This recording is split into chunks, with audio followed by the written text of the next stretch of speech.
There is a specific kind of cold in Montana. It settles deep into your bones, especially the ones that aren't there anymore. Former Marine Corporal Marcus Vance sat on his porch, staring out at the snow-covered pines. His right leg ended just below the knee, a permanent souvenir from the dusty, blood-soaked streets of Fallujah. Sometimes the phantom pain in his missing leg would keep him awake for days, but the physical pain was nothing compared to the phantom weight in his right hand. Even after 10 years, Marcus could still feel the heavy nylon of a tactical leash wrapped around his palm. He could still feel the steady, powerful pull of a 90-pound German shepherd named Bruno. In the United States Marine Corps, a dog handler doesn't just hold a leash, he holds a lifeline. Bruno wasn't just a piece of military equipment. He was Marcus's shadow, his brother, and the only reason Marcus made it to his 21st birthday. But Marcus came home to Montana alone, and for 3,650 days, the guilt of leaving his best friend behind in the desert was eating him alive. To understand the devastating loss, you have to understand the bond. It was 2006, the Al-Anbar province in Iraq. It was the wildest, most violent urban combat the Marines had seen since Vietnam. Marcus and Bruno were assigned to a route clearance platoon. Their job was terrifyingly simple: walk ahead of the multi-million-dollar armored convoys and find the hidden IEDs before they blew a Humvee to pieces. Bruno was a machine. His coat was pitch black, and his eyes were sharp like a hawk's. Whenever they patrolled the narrow, suffocating alleyways of Fallujah, Bruno walked point. He never barked. He communicated in subtle, life-saving movements: a flattened ear, a raised hackle, a sudden, dead stop. "Good boy, B," Marcus would whisper, slipping the dog a piece of beef jerky from his MRE. "You keep us breathing today. I buy you a prime rib when we get stateside."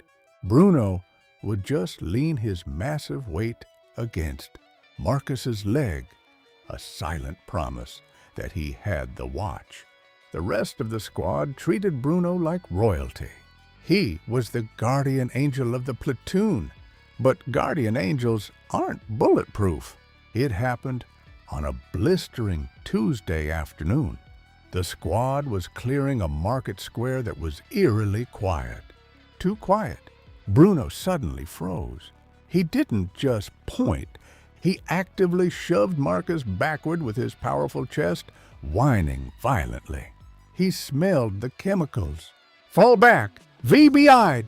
Vehicle bomb!" Marcus roared, shoving his squad members behind a concrete barrier.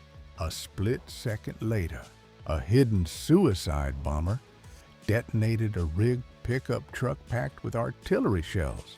The world turned into fire and deafening silence.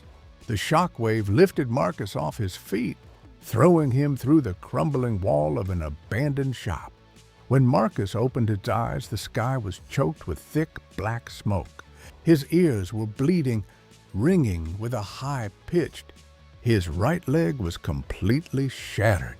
The pain hadn't even registered yet.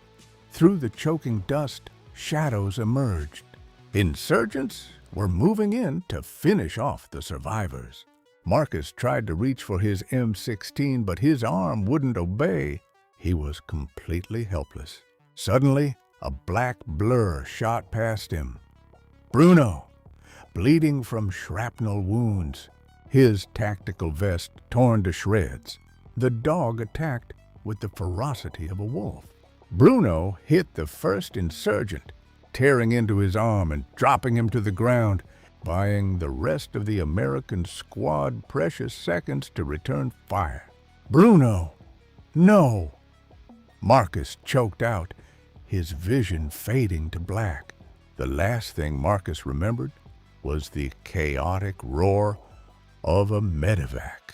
Black Hawk helicopter descending and Marines dragging him by his tactical vest into the chopper. "Where's my dog?" Marcus screamed, spitting blood. "Don't leave him." "We can't leave him." But the landing zone was too hot. The chopper pulled up into the sky to save the critically wounded. Through the open door, Marcus watched the smoke swallow the streets of Fallujah. Bruno was still down there. Marcus woke up 3 weeks later in a sterile, white room at Walter Reed Military Medical Center. A commanding officer stood at the foot of his bed, pinning a Purple Heart to Marcus's pillow. Marcus didn't care about the medal. "Sir, where is my dog?" Marcus asked, his voice trembling. The officer lowered his head. "Corporal, Bruno is listed as MIA. In the chaos of the firefight, he bolted into the city. We sent search teams, son. I'm sorry. He's gone." That day, a part of Marcus died. For 10 years back in America, Marcus lived like a ghost. He learned to walk with a titanium leg, but his soul remained crippled. Seeking some kind of penance, he spent his weekends volunteering at a local animal rescue in Montana. He would stare into the cages at hundreds of abandoned dogs, silently hoping for a miracle he knew was logically impossible. How does a man forgive himself for leaving his best friend in hell? It was the day before Christmas Eve. The Montana snow was falling heavily. The director of the animal rescue called Marcus into the back. "Hey, Doc, we just got a specialized transport in from a military contract base in Germany. They recover old, unadoptable working dogs from the Middle East to let them live out their final days. I need you to evaluate one. He's in rough shape." Marcus sighed, adjusted his prosthetic, and walked out to the transport van. The handlers opened the metal crate. The dog that stepped out was incredibly old. His muzzle was completely white. He was blind in his left eye, covered in thick, jagged scars, and walked with a severe, painful limp. But he was wearing a faded, tattered tactical collar. Marcus froze. The air left his lungs. His heart began to hammer against his ribs. It couldn't be. A dog doesn't survive 10 years lost in a war zone. It defied every law of nature. Marcus dropped to his knees in the wet snow, his hands shaking uncontrollably. "Bruno," Marcus whispered, his voice cracking, barely louder than the winter wind. The battered old German shepherd stopped. His good ear twitched. Slowly, the dog turned his scarred head.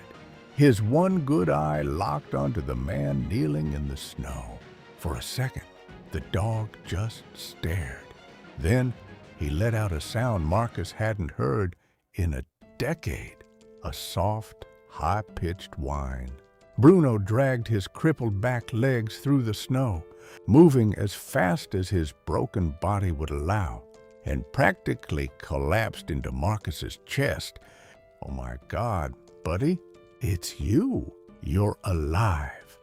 Marcus broke down, burying his face in the dog's thick white neck, sobbing with 10 years of buried agony and absolute relief. Bruno licked the tears off the Marine's face, his tail thumping weakly against the snowy ground. He smelled the same. He felt the same. The rescue workers stood in the background, wiping tears from their own eyes. They later checked the faded, nearly illegible tattoo inside the dog's ear. It was him. Somehow, through the brutality of war, passing through local villages, and eventually being recovered by a contractor, Bruno had survived. He survived because he knew his handler was still out there. Marcus wrapped his arms around the massive dog, resting his forehead against Bruno's. "Your watch is over, brother," Marcus cried softly. "I've got you. You're finally home." Some people think war destroys everything it touches.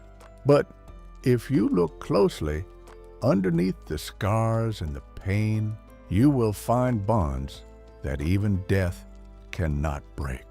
The United States Marines have a motto: Semper Fidelis, always faithful. And no one on earth proves that better than a dog.